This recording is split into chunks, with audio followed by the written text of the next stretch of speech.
We're going to do an honest review of the Samsung Galaxy Fold 4. Using this foldable for 18 months, I'll tell you what I absolutely love about it, what I don't, how my day-to-day usage has evolved, and why I plan to take legal action against Samsung. By the end of this video, you'll have enough information to make an informed buying decision. Let's talk about the real reason to consider getting this phone. The foldable 7.6-inch 120Hz inner display.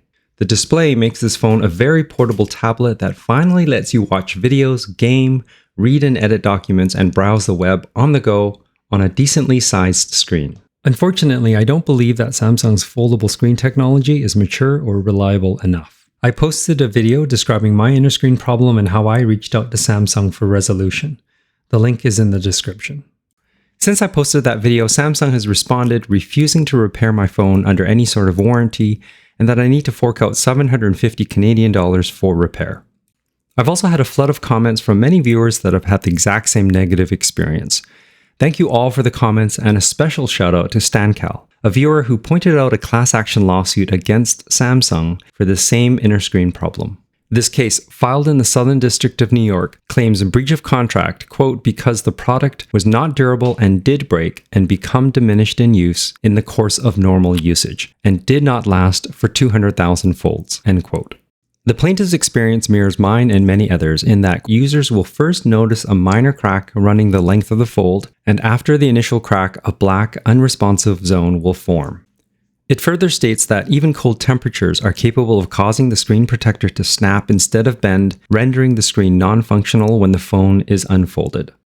With respect to what I'm going to do with my defective Fold 4, given the data I've collected showing that Samsung's foldable technology is not reliable, I've decided not to repair it. Because if I did, it would probably only last me another year or so. Instead, I'm going to use that $750 and buy myself a nice tablet that I'll carry with me on the bus, on the plane, and everywhere else I used to use the Fold 4's interior screen, which gets us onto the next topic.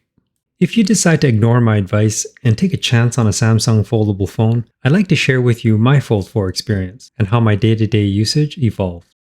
Let's face it, a foldable phone is pretty cool. It's still a great conversation starter, and it's kind of fun showing it off. The Galaxy Fold 4 is a great looking device. Everything about it looks and feels premium. Even the sound it makes when you close it is refined. And you can get a real sense of its great industrial design. It's powered by a Snapdragon 8 Plus SoC. It's highly responsive and easily handles even the most demanding multitasking workloads and games. The 4400 mAh battery isn't quite large enough, so you'll need access to a charger throughout the day. I keep one at the office and one in the car, so the problem is manageable. The 25-watt USB-C charging isn't the fastest, but it's sufficient. There are a lot of positive reviews on the quality of the 50-megapixel wide-angle, 12-megapixel ultra-wide, and 10-megapixel telephoto cameras, and I have to agree that this phone takes fantastic pictures and videos. When I first got it, did I unfold it often? Yes. Did I force myself to use the S Pen? Yes. Did that last long? No. In reality, for me anyway, holding the phone in the open position is awkward to do with just one hand. And whether you're standing on the bus, walking around, or for general use, it's just way more convenient to use a phone in one hand. The problem is, holding it this way, it's just not stable and you risk dropping your phone. So for day-to-day use, I would generally only unfold the phone when I had two hands available. That means I'm sitting down somewhere. And when I'm sitting down, guess what? I generally have a laptop or tablet available. I never used it unfolded in the office because I had my laptop, and at home my usage is split between a tablet, a PC, a laptop, and the Fold 4. Because my Fold 4's inner screen is damaged, I've been forced to pull out my old Samsung Galaxy S10 Plus. It has a 6.4-inch screen which is slightly larger than the Fold 4's external screen at 6.2 inches. Oddly enough, with the S10 Plus's larger screen, lighter weight, and longer battery life, I've actually found it much more usable than the Fold 4's external screen. When it comes to gaming with the Fold 4, I couldn't find a mobile game controller that wasn't awkward to use. Most require that the phone case first be removed, then because of the location of the Fold 4's USB-C port, it can hang too low in the controller and become unbalanced. Other controllers use Bluetooth to connect, but I don't want the additional controller latency, nor have to deal with an additional battery. And using an external controller requires a tabletop, so you may as well use your tablet or gaming handheld instead. And by the way, I absolutely love my Asus ROG Ally. See links in the description for my review videos. When reading ebooks, I prefer to carry my Amazon Kindle. It's easier on the eyes and doesn't drain your phone battery. So from my experience, the novelty of the foldable phone does wear off, and your usage while unfolded will drop.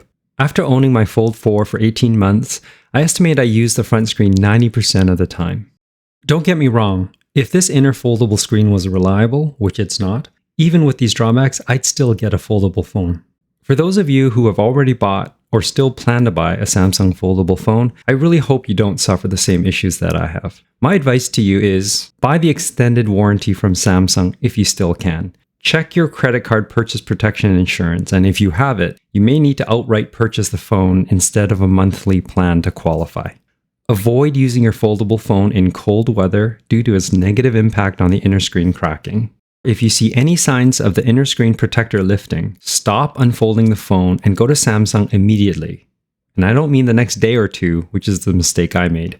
I mean, get off your butt, drive over to the nearest Samsung store, and get them to replace the inner screen protector. In summary, there's enough evidence for me that Samsung's foldable screen technology is not mature enough, and I'll be avoiding it altogether.